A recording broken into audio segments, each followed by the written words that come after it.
अस्सलामुअलैकुम। पिछले वीडियो में हमने इकोनॉमिक्स से रिलेटेड कॉन्सेप्ट पढ़े थे। इस वीडियो में भी हम इकोनॉमिक्स से रिलेटेड कुछ बेसिक कॉन्सेप्ट पढ़ेंगे। उसमें हमारे पास मार्केट आता है। Market in a broad sense, a market refers to the environment और system where buyers and sellers interact to exchange good and services और एसेट। यानी मार्केट हमारे पास एक एनवायरनमेंट होता है, ये एक सिस्टम होता है जिसमें बायर्स और सेलर्स एक दूसरे के साथ इंटरेक्ट करते हैं। किस लिए? For the sakes to exchange goods and services, ताकि गुड्स और सर्विसेज की एक्सचेंज कर सके, एक दूसरे मतलब खरीदो फरोख्त कर सके।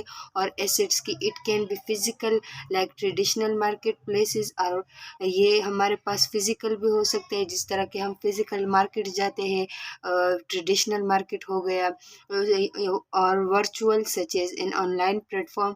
और हमारे पास वर्चुअल मार्केट भी होते हैं, लाइक हमारे पास जो बिजनेस कॉमर्स साइट्स की तरफ से, या अमेजोन हो गया, या हमारे पास वर्चुअल मार्केट्स है। Market can encompass various forms including financial market. Market के फिर बहुत सारे फॉर्म्स होते हैं, लाइक फाइनेंशियल मार्केट हो गया, स्टॉक मार्केट हो गया, कमोडिटी मार्केट हो गया, consumer market and goods market. यानी ये हमारे पास फिर मार्केट के डिफरेंट टाइप्स होते हैं, जिसमें कमोडिटी मार्केट, स्टॉक मार्केट, ये सारी चीज़ें आ गई। फिर है हमारे पास जो एक दूसरा कॉन्सेप्ट है हमारे पास utility. Utility generally refers to the satisfaction और benefit derived from consuming good और सर्विसेज। हमारे पास यूटिलिटी जनरली अगर हम देखें तो एक गुड या सर्विस को कंज्यूम करने से हमें जो बेनिफिट या जो सेटिस्फैक्शन मिलती है, वो हमारे पास यूटिलिटी कहलाती है। In economics it represent the subjective value gains from a particular choice और डिसीजन। अगर इकोनॉमिक्स में हम देखें कि यूटिलिटी क्या चीज़ है, तो हम एक पर्टिकुलर चॉइस या एक पर्टिकुलर थिंग से अगर हम कोई बेनिफिट हासिल कर सके या कोई वैल्यू हासिल करते हैं, तो ये हमारे पास यूटिलिटी है। Utility often use to explain consumer preferences and choice in the economics model. Utility हमारे पास इकोनॉमिक्स मॉडल में, जितने भी इकोनॉमिक्स मॉडल है उसमें यूटिलिटी हमारे पास कंज्यूमर प्रेफरेंसेस और चॉइस को एक्सप्लेन करते हैं। यानी हमारे पास कंज्यूमर चॉइसेस और चॉइसेस जो है वो हमारे पास यूटिलिटी के ज़रिए डिफाइन एक्सप्लेन हो सकते हैं। फिर हमारे पास जो नेक्स्ट कंसेप्ट आता है वो है consumption. In economic consumption consumption refers to the use of goods and services by households.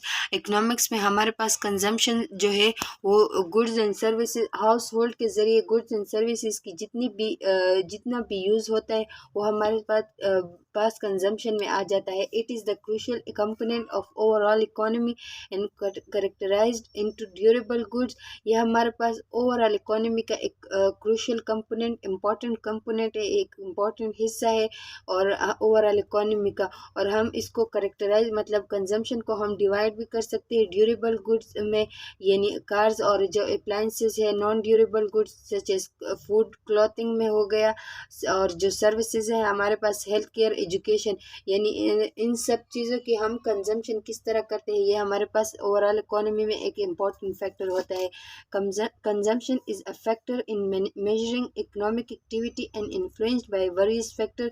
हमारे पास ये एक की फैक्टर होता है जिसके ज़रिए हम इकोनॉमिक एक्टिविटी को मेजर कर सकते हैं, और ये कंजम्पशन जो है वेरियस फैक्टर्स के ज़रिए हमारे पास इन्फ्लुएंस भी होता है, like income level, prices, individual preferences वगैरह। जो हमारे पास कंजम्पशन है वो डिफरेंट फैक्टर के ज़रिए हमारे पास इन्फ्लुएंस्ड होता है, जिसमें इनकम लेवल हो गया, प्राइसेस हो गए, और इंडिविजुअल प्रेफरेंसेस होते हैं।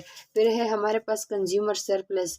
Consumer surplus is a concept in economics that represent the difference between what consumers are willing to pay for a good or service and what they actually pay। यानी consumer surplus हमारे पास एक concept है economics में जो explain करता है the difference between, यानी डिफरेंस को एक्सप्लेन करता है कि कंज्यूमर एक गुड के लिए कितना ख्वाहिश रखता है कि वो कितना पे करे और कितना वो एक्चुअल में पे करता है. It is essentially the benefit or value that consumers receives when they are able to purchase a product at price lower than. ये हमारे पास क्या है, बेनिफिट वैल्यू जो कंज्यूमर सरप्लस हमारे पास होता है, वो कंज्यूमर के पास जो एक्चुअल बेनिफिट होता है एक प्राइस को एक कमोडिटी को परचेज करने से कंज्यूमर के पास जो फ़ायदा आता है, जो सरप्लस आता है, वो हमारे पास कंज्यूमर सरप्लस कहलाता है. Price in economics, price refers to the amount of money और value that must pay to acquire a good और सर्विस. हमारे पास प्राइस जो है इकोनॉमिक्स में वो फिक्स्ड अमाउंट होता है मनी, यानी पैसों का एक पैसों की एक मकदार या वैल्यू होती है जो हमें एक स्पेसिफिक गुड और सर्विसेज को एक्वायर ख़रीदने के लिए हमें चाहिए होता है. It is the numerical representation of the exchange value of a product in a market. यानी ये हमारे पास एक न्यूमेरिकल रिप्रेजेंटेशन होती है, एक न्यूमेरिकल वैल्यू होता है exchange of goods and services की मार्केट में. Prices play a crucial role in allocating resources in economy.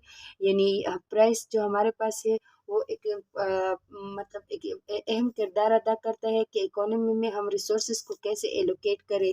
They serve as a signal that guide producer and consumer in their decision making process. ये हमारे पास एक signal या एक guidance के तौर पर भी काम करता है कि जो प्रोड्यूसर और कंज्यूमर को उनका डिसीजन उनकी जो डिसीजन मेकिंग प्रोसेस है उनको टैकल करने में हेल्प आउट करता है. Value in economics, value refers to the worth usefulness of goods and services as perceived by individuals. Value हमारे पास जो एक गुड या एक सर्विसेज की जो वर्थ होती है, जो यूजफुलनेस होती है, यानी हमारे पास एक गुड कितना यूजफुल है या कितना वर्थ है, ये हमारे पास वैल्यू में काउंट होता है. Individual in a market, it can be subjective, various from person to person. ये हमारे पास सब्जेक्टिव होता है और varies from person to person based on individual preferences and needs. और ये हमारे पास पर्सन टू पर्सन चेंज भी होता है क्योंकि उन पर्सन टू पर्सन हमारे पास जो नीड्स और प्रेफरेंसेस होते हैं वो हमारे पास चेंज होते हैं, तो हमारे पास वैल्यूज़ भी पर्सन टू पर्सन चेंज होते हैं. Thank you.